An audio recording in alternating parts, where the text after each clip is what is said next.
debemos preguntarnos qué significa ser ruso, porque creo que es un tema que vengo desarrollando desde hace unos meses y que ronda en mi cabeza. Y responder a esa pregunta no es nada fácil para nosotros, para ustedes, para mí, no es nada fácil. Yo llevo años, décadas, tratando de resolver esta pregunta y puedo decir que no tengo una respuesta. Pero lo más curioso es que los rusos tampoco tienen una. ¿Sí? Y eso es lo que les quiero mostrar a ustedes.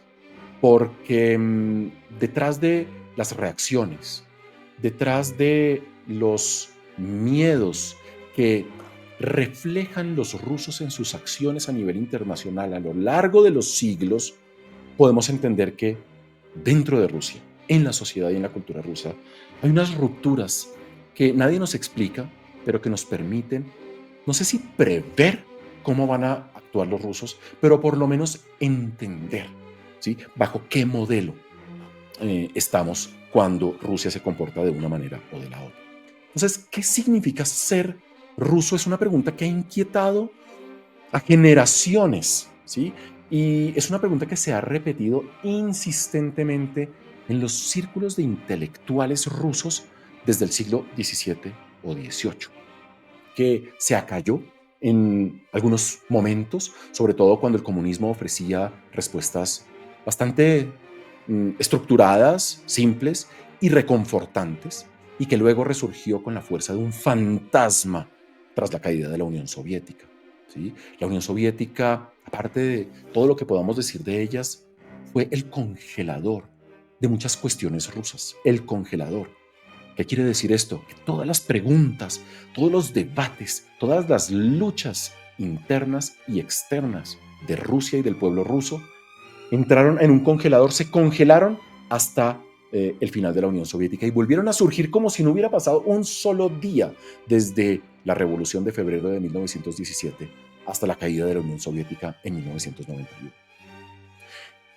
En 1991, cuando terminó la Unión Soviética, este era un país que se despertaba aturdido de un sueño imperial soviético, sumido en la confusión de haber pasado en un abrir y cerrar de ojos de ser la segunda superpotencia del mundo, a un territorio desmembrado con líderes titubeantes y ciudadanos en busca, eh, que buscaban con desesperación un refugio identitario.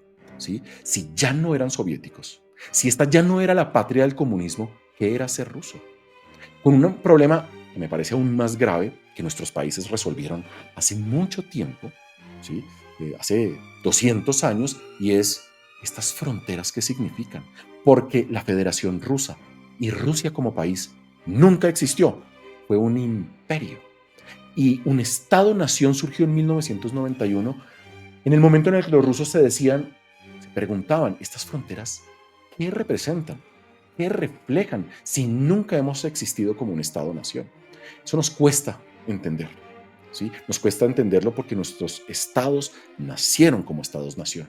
Rusia fue un imperio que negó la nación y lo negó hasta hace 35 años, ¿sí? Entonces, por aquel entonces la idea, hablo de los años 90, la idea de una casa común europea se presentaba como una especie de bálsamo, una nueva edad dorada, un nuevo idilio. Rusia quería verse a sí misma como parte de Europa. ¿Sí? ¿Por qué? Porque la Unión Soviética era medio mundo, desde la visión de Moscú. Pero quería ahora ser parte de Europa, una especie de hijo pródigo, ¿sí?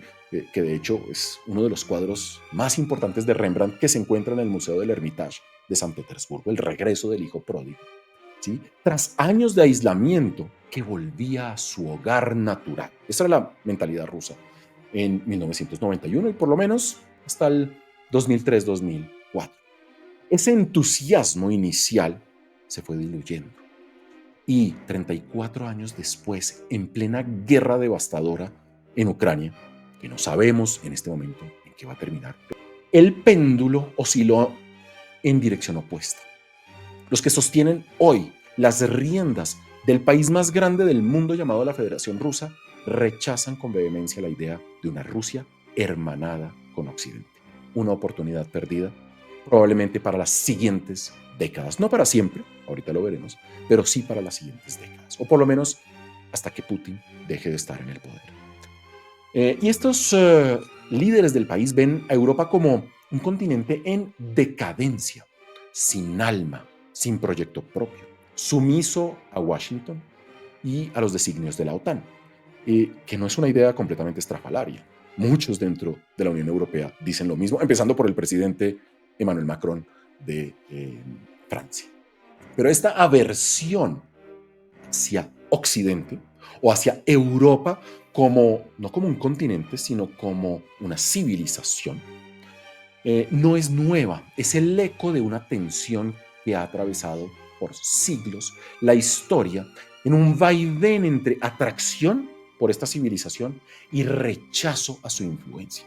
Y creo que en eso todos estos espacios que vamos a estar abriendo nos permiten entendernos a nosotros también como hispanoamericanos, porque nosotros, consciente o inconscientemente, también vivimos en ese vaivén.